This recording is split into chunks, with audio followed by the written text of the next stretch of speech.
ব্যাপাৰ না।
আচলতে এনেকুৱা অস্বাস্থ্যকৰ পৰিৱেশত যিবিলাক বিস্কুট টিস্কুট বা যিবিলাক খাদ্য সামগ্ৰী তেওঁলোকে প্ৰস্তুত কৰি আছে এইটো মুঠেই গ্ৰহণযোগ্য নহয়।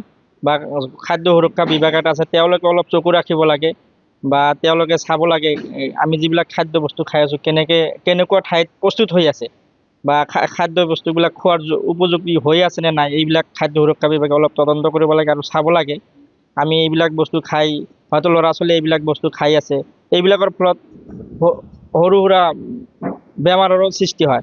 গতিকে মাননীয় মুখ্যমন্ত্ৰী ডাঙৰীয়াক আমি এটাই আহ্বান জনাইছোঁ, খাদ্য সুৰক্ষা ইমান ডাঙৰ এটা বিভাগ, এই বিভাগটোৰ মই দেখিছোঁ কোনো কামে নাই।